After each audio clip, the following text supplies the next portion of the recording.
তোমরা কেমন আছো? ভালো আছো তো?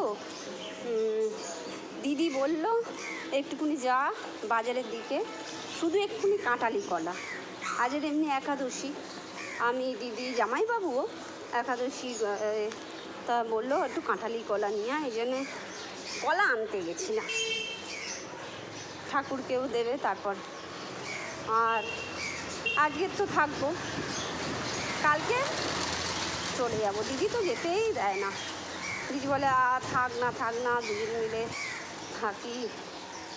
আর জামাইবাবু তো গঙ্গা জল আনতে গেছে, এই জন্যে আমি বেরোলাম, কলাটা নিয়ে আসতে গেলাম।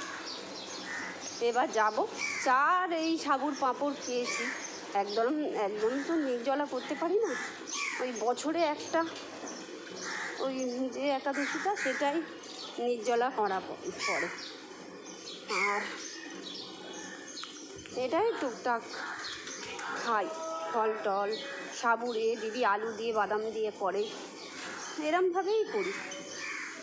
বাড়ি থাকলে তো মানামানি হয় না,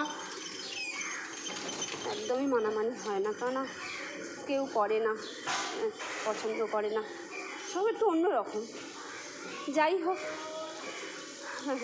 বলে তো লাভ নেই। আর যাব, গিয়ে খাবো, কিছু খাবো, খিদে পেয়ে যাচ্ছে। আজকের দিনটা আছি, কালকে যাওয়ার প্রস্তুতি নেব, 2-3 দিন তো হয়ে যাবে। ঠিক আছে বন্ধুরা, দেখতে থাক। বন্ধুরা, খুব খিদে পেয়েছে বলে খেতে বসে গেলাম। কলা নিয়ে এলাম, দিদির সাবুর ফ্রাই হয়ে গেছে, বাদাম টাদাম দিয়ে করে।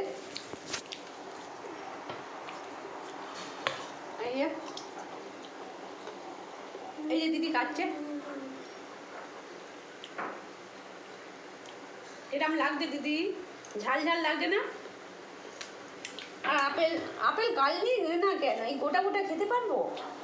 কাটবো পরে কাটবো। ঠিক আছে বন্ধুরা, টাটা।